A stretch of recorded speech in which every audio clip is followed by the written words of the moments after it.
call I felt was disrespectful. And then I was just seething when I found out that they're going to give it to a guy who's been injured and hasn't fought in a year. So for me, it was more just a respect thing. I know what Jack is doing, and I know what Jack can do in this division.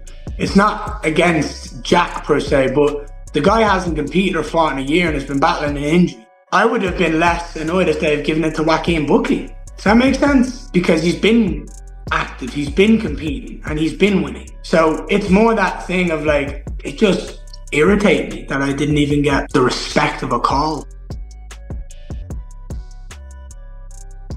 Fedor was controlled by some Russian people that were very rough men.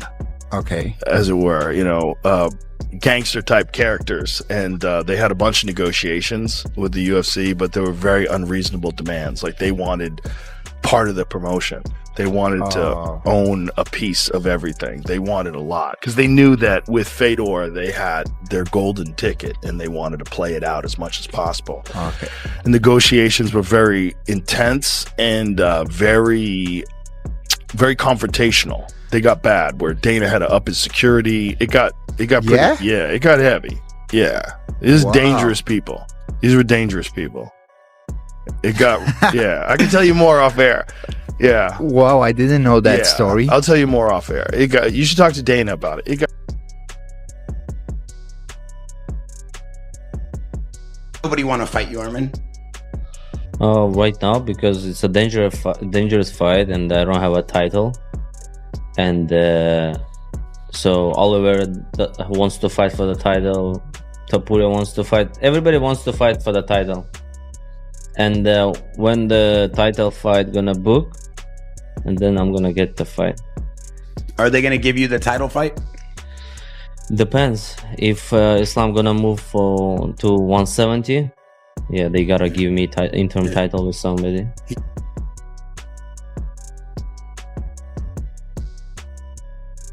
Number 11 versus number 8, and I knocked him out in the first round. To jump off the main card of the best card of the year.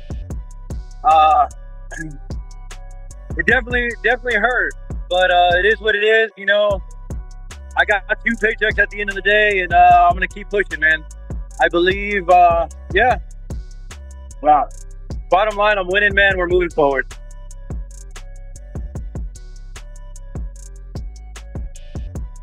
He looks like he's back. Brother, Gilberto Burns is such a motherfucker, brother, because I was the backstage. Yeah. And then we see Dominic Reyes. Yeah. And the first thing he said, he bet against you. But he was not at the podcast or anything. The motherfucker was still sweat with the gloves on. I said, no, bro, that was just a joke. and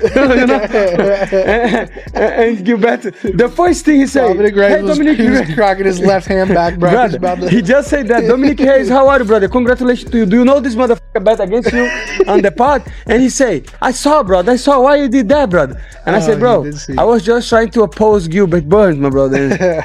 And then... Does it give you hope, though, that Volkanovski is saying, like, I do want to fight him, I like that he's undefeated, and I want to... I believe that if we ask Volkanovski, he will fight because he's real champ. But we don't know if UFC need it. Yeah. Why do you think they're not just, like, more excited? Do you think it's because you haven't finished anyone in the UFC yet? Do you think that's what's holding you back? I don't know, maybe because the only thing they can talk is just I have no finish, so... Yeah. It's literally the only thing that can be Yeah. We just want to ask you about some of the other results on UFC 314. What did you think of Yair Rodriguez versus Pitbull? I think it was like the best fight of Yair Rodriguez forever. And with with Pitbull, he's a dangerous opponent. It was a good fight, but I don't think that's enough to fight for the title again, because he have chance and he just skip it, right? Yeah. Do you think he's just hoping he'll get the title shot because the timing with the Mexico card? Yeah, if you want to fight for the title, you have to beat me first, and then you deserve it. What about John Silva and Bryce Mitchell? John Silva's calling for a title shot as well. 5 fights in the UFC. Oh, yeah. maybe they will give it to him. I don't know. But like I said, if you have contender who deserve it more than I, just let me test him.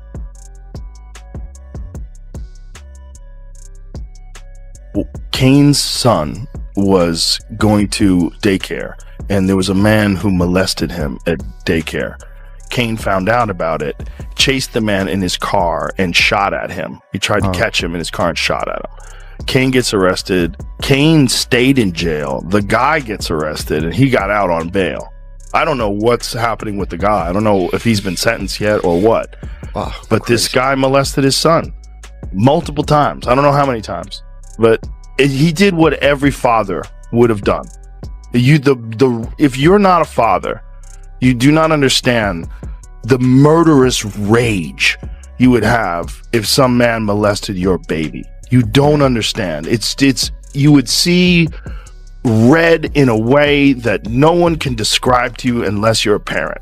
That fucking anger is, I mean, if there's ever a plea for temporary insanity, that's the plea.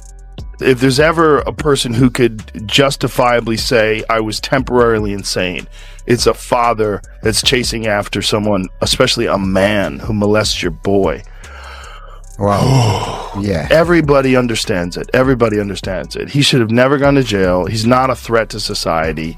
He's not a danger. He shouldn't be in prison. No. And he already did 3 years. You know, I mean, I just don't understand it. It's I mean, the judge's hands were tied. He had to make a sentence, and this is I think the minimum amount. They were trying to give him 30 years. Yeah, for attempted murder, because he was just shooting at this guy. And obviously, when you're driving and shooting, you could miss him and kill a bystander. You know, it's very dangerous. But also, the guy was in a murderous rage for a good reason. For a good reason. Of course. And if he killed that guy, the world would be better off. That's my opinion.